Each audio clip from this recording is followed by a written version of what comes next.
안녕하세요. 정욱입니다. 북카페 라파엘에 오신 것을 환영합니다. 세계 4대 문명 중에 하나인 메소포타미아 문명은요, 그 뜻이 메소가 뭐뭐 사이라는 뜻입니다. 그래서 메소포타미아는 두 강 사이라는 뜻이에요. 이 메소포타미아 문명이 바로 그거 아닙니까? 유프라테스 강과 티그리스 강, 이 지역에서 문명이 일어난 것으로 알려져 있죠.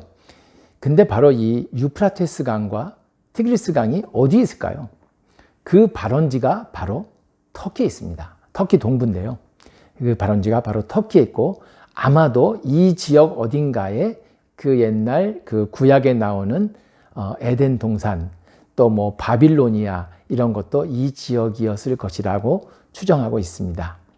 그런데 이 터키 땅은요, 보통 우리가 아나톨리아 반도라고 불러요. 제가 지금 손을 이렇게 한 이유는 이게 아나톨리아 반도고, 여기 툭 튀어나온 부분이 있잖아요. 이 트라키아라는 지역인데, 이 트라키아 지역이 바로 유럽에 해당됩니다. 그러니까 이스탄불의 반이 이 트라키아에 해당되는 거예요. 이 트라키아 지역은 약 2만 5천 제곱킬로미터. 남한이, 우리나라 대한민국이 지금 9만 5천 제곱킬로미터고요. 한반도가 20만이거든요. 그러니까 2만 5천이니까 뭐 우리나라의 한 도 정도 안 되겠습니까? 그리고 이 나머지 이 부분이 76만 제곱킬로미터예요. 이게 바로 아나톨리아 반도고 아시아라고 보통 부르고 있습니다. 그런데 뭐 아시아라고는 하지만 사실 이쪽 이만큼이 다 지중해 지역이에요. 그래서 사실 유럽과 아시아의 경계가 좀 모호하고요. 그리고 또 그 러시아의 수도 그 모스크바가 유럽에 속해 있잖아요. 근데 그 모스크바가 사실은 이 아나톨리아 반도보다, 그러니까 터키보다 조금 더 동쪽에 있어요. 저 더 북쪽이지만 더 동쪽에 있어요. 그러니까 사실 제가 볼 땐 여기까지도 다 유럽이라고 보는 게 맞는 것 같은데, 어쨌든 뭐 종교 때문인지는 몰라도 이 아나톨리아 반도는 보통 동양, 그리고 요 트라키아 지역, 이곳은 서양이라고 보고 있죠. 네, 그래서 합해서 이 터키 면적 전체가 78만 5천 제곱킬로미터나 됩니다. 상당히 크죠. 한반도가 20만 제곱킬로미터이니까 거의 한반도의 4배 가까이 된다. 이런 어마어마한 면적이고요. 인구는 8,500만 명이 넘습니다. 아나톨리아 반도의 그 고원지대는 평균 해발 고도가 자그마치 900m나 됩니다. 그리고 동쪽으로 가면 갈수록 점점 더 높아지는데요. 특히 동쪽으로 가다 보면 아라라트 산이라고 있어요. 높이가 자그마치 5,185m나 되는 터키에서 가장 높은 산입니다. 아마도 노아의 방주의 그 배경이 되는 산으로 추측하고 있습니다.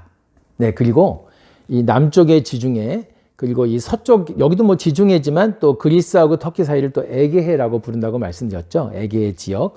그리고 뭐 다르다넬즈 해협이라든가 보스포러스 해협, 흑해 지역까지 해가지고 해안선 길이가 자그마치 7,200km나 됩니다.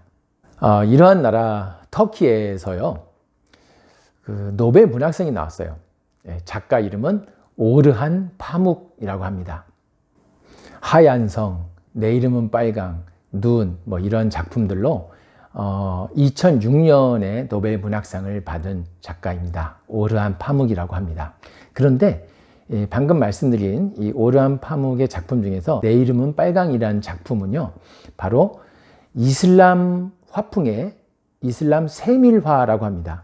이슬람 화풍의 이슬람 세밀화, 이슬람 세밀화와 베네치아 화풍의 대립을 묘사한 작품입니다.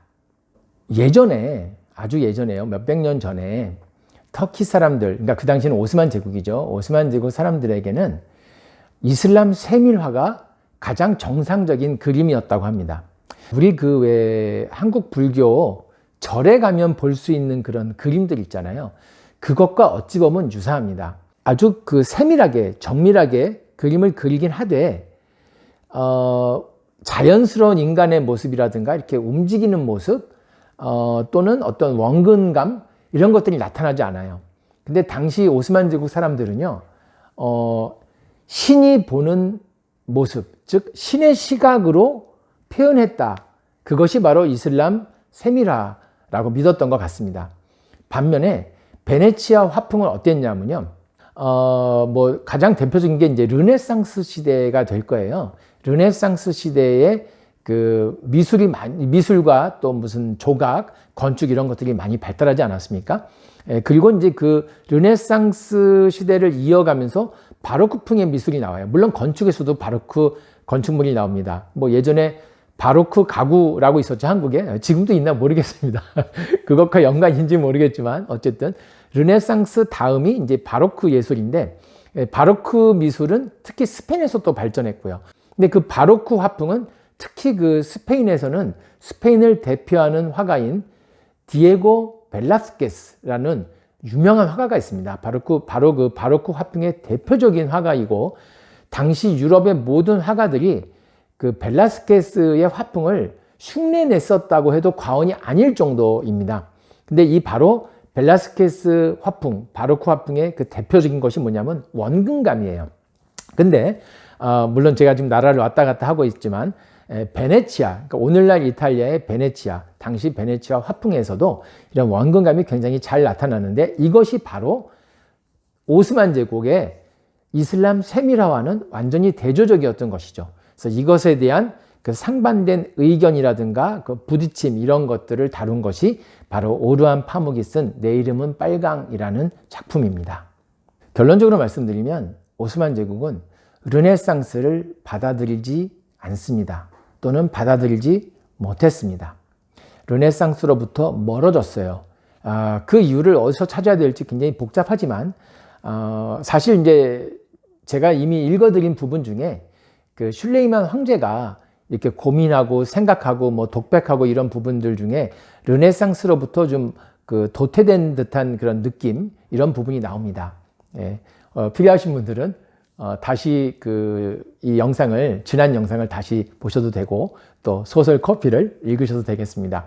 어쨌든 오스만 제국은 르네상스로부터 좀 멀어졌고, 그 때문이라고 단정 지을 수는 없지만, 물론 저는 그 때문이라고 생각합니다. 근데 어쨌든 르네상스를 겪은 또는 르네상스와 함께한 유럽 국가들은 선진국으로 발전한 반면 오스만 제국 또는 터키는 그렇지 못했던 것입니다.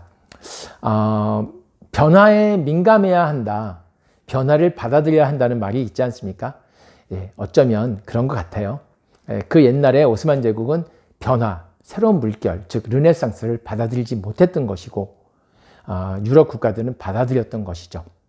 네, 사실 제가 이 유튜브를 시작한 것도 어쩌면 저도 좀 변해야 되겠다. 제가 사실은 뭐 일반적으로 사무실에서 사용하는 이제 컴퓨터 뭐 잘 사용하고, 특히 이제 뭐 우리말이나 뭐 영어, 스페인어 뭐 이런 것들을 그 자판 두드리는 속도는 젊은 사람들 못지 않습니다. 그런데 일반적인 이 컴퓨터에 관한 지식이라든가 뭐 핸드폰을 조작하는 거 이런 것들 굉장히 제가 둔해요. 이런 것에서 좀 탈피하고 저도 좀 변해야 되겠다. 새로운 이런 아이들을 좀 받아들이는 그런 변화한 모습을 스스로 만들어야 되겠다, 이런 생각에서 유튜브 방송을 시작했는지도 모르겠습니다. 뭐 아마 아시는 분이 별로 없겠지만, 지금 하고 있는 제 이 북카페 라파엘이라는 이 채널 외에 제가 하나의 채널을 더 운영하고 있어요. 스페인어를 모국어로 사용하는 사람들에게 한국어를 가르치는 그런 채널도 있습니다. 어쨌든 제가 좀 변화하려고 노력하고 있고, 또 지금 이런 그 영상들을 제가 스스로 다 편집하고 있습니다. 제 주위에 있는 지인들이 이 사실을 알면은 굉장히 놀라워할 것입니다. 네, 오늘은 118페이지부터 읽어드리겠습니다. 폐하께서 록셀라나와 정식으로 결혼하신다면 폐하의 어머니께서 교유를 잡고 계신 하렘 내에 크고 작은 권력 다툼이 생겨날 것으로 예상됩니다. 그러므로 당분간은 비엔나 정복을 고려하지 마시고 폐하께서 토프카프 궁전을 비우시지 않는 게 바람직할 것입니다.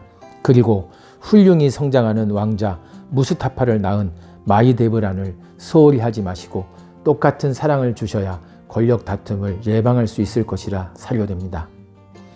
이브라임의 의견을 듣는 슐레이만이 미간에 주름을 잡으며 생각했다. 내가 가장 신뢰하는 내 친구 이브라임이 지금 신하들 앞에서 나를 꼼짝 못하게 만드는 것인가? 그래, 1529년 비엔나 포위 작전에서 실패했지. 그리고 내가 고집을 부려 1532년 10만 대군을 이끌고 다시 비엔나를 향해 북진했어. 그런데 합스부르크 왕을 겸하는 스페인 왕 까를로스 1세가 비엔나로 파견한 자신의 동생 페르난도는 제법 용감했지. 우리는 비엔나까지 가지 못한 채 쾌세그에서 발이 묶였고 결국 퇴각하고 말았어. 하지만 이는 비엔나가 너무 멀기 때문 아닌가. 궂은 날씨를 피하고 보급에만 문제가 없다면 비엔나를 단숨에 넘어설 수 있다. 내 판단이 틀린 것이 아니다. 그런데 유년 시절부터 나의 가장 친한 친구인 이브라임이 지금 이 디반 회의에서 신하들 앞에서 공개적으로 정복 사업을 멈추라 말하고 있다. 그렇지 않으면 하렘 내에 권력 다툼이 생길 거라 경고하고 있다.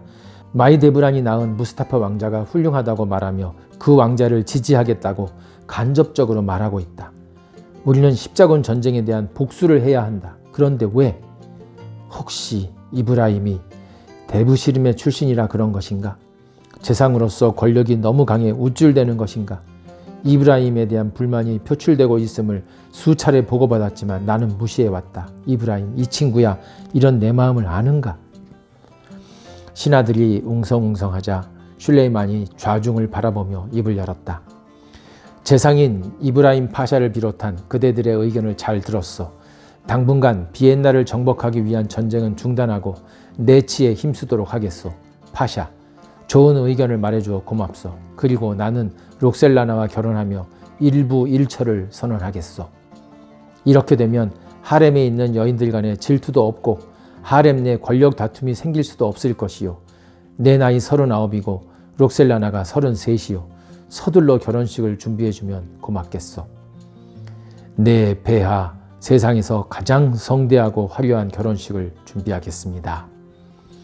이브라임은 슐레이만과 신하들을 번갈아 바라보며 대답했고 디반 회의가 끝난 후 회의장 밖 사이프러스 나무 사이를 걸으며 깊은 생각에 잠겼다. 슐레이만, 난 정말 자네의 제일 좋은 친구가 되기 위해 늘 노력하고 있어. 마히데브란이 낳은 무스타파 왕자는 매우 똑똑하고 훌륭하네. 위대한 황제인 자네의 뒤를 이어 우리 오스만 제국을 더욱 강성하게 만들 제목이란 말일세. 조금 더 국력을 키워 언젠간 비엔나를 합스부르크를 넘어서야 하지 않겠는가. 합스부르크까지 다스리고 있는 스페인은 콜럼부스를 보내 신대륙을 발견했다는군. 또 마젤란을 파견하여 신대륙을 한 바퀴 돌며 큰 바다에 태평양이란 이름을 붙였다고 하네. 세계 일주를 이뤄낸 것이지. 신대륙 전체와 아시아의 섬나라들을 식민지화하고 있단 말일세. 스페인은 우리 오스만 제국보다 훨씬 더 큰 제국이 되어가고 있는데, 물론 우리가 1522년 로도스 섬을 정복하여 지중해 동쪽을 우리의 호수로 만들었지만 스페인은 지중해 서쪽과 아프리카 서북부를 장악했기에 그들은 대서양으로 신대륙으로 나아갈 수 있는 반면 우리는 지중해 동쪽에 갇혀 있단 말일세. 비엔나보다는 지중해를 차지해야 해. 지중해 전체를. 그래야 우리도 대양으로 나아갈 수 있을 텐데.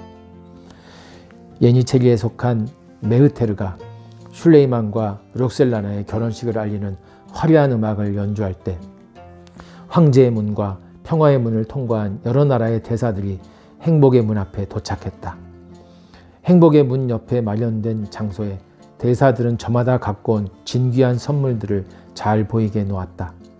각국의 지위에 맞는 위치에 의자가 배치되어 있었고 대사들은 각자의 자리를 찾아 앉았다.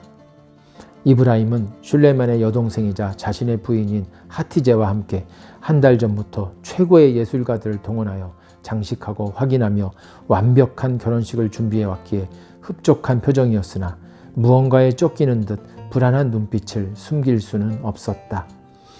세상에서 가장 화려하고 성대한 결혼식과 연회는 사흘 동안 지속되었다. 토프카프 궁전 내 수락관에서 일하는 최고의 요리사들이 준비한 먹음직스럽고 귀한 음식이 끊이지 않고 차려졌다. 식사가 진행되는 동안 각국의 대사들은 차례대로 행복의 문 가운데에 배석한 슐레이만 황제와 그의 황후가 된 록셀라나 앞으로 나아가 아련하며 축하 인사를 전했다.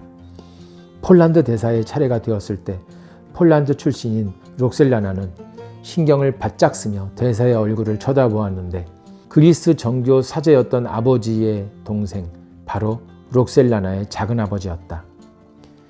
위대한 오스만 제국의 황제 폐하와 황후께 폴란드 왕 지그문트의 따뜻한 축하를 전해드리옵니다.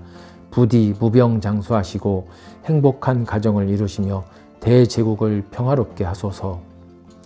고맙소 대사, 지그문트에게 전하시오. 대오스만 제국의 황제이자 세상 군주들에게 왕위를 나누어주는 위대한 술탄이며 이슬람 세계의 최고 지도자인 칼리프직을 맡고 있는 나 슐레이만은 알렉산드라 라 로사와 결혼하여 일부 일처를 유지할 것이며 내가 살아있는 동안 폴란드는 오스만 제국의 동맹국 지위를 유지할 것이요. 그리고 슐레이만은 록셀라나에게 말했다.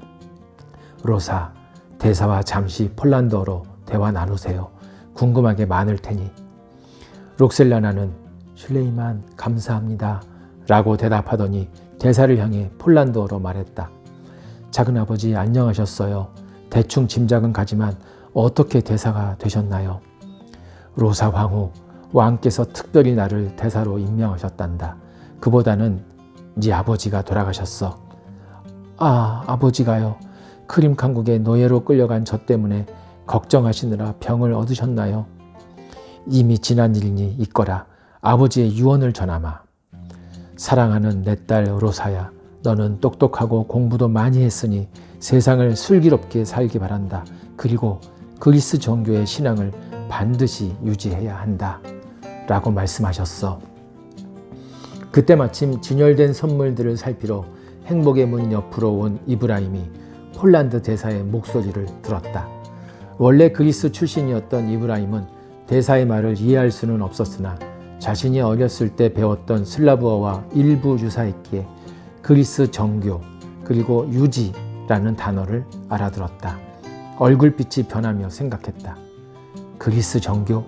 유지? 콘스탄티노플이라 불렸던 여기 이스탄불을 메흐메트 2세께서 1453년에 정복하신 후 종교의 자유와 타종교에 대한 관용을 베풀겠다는 내용으로 1463년 보스니아 칙령을 발표하셨지만 술탄이 전례 없는 결혼을 하며 황후만을 아끼는데 황후가 자신의 종교인 그리스 정교를 유지한다면 우리 제국에 해로울 수도 있어. 네, 오늘 북카페 라파엘 여기까지 하겠습니다. 그럼 다음 영상에서 또 만날래?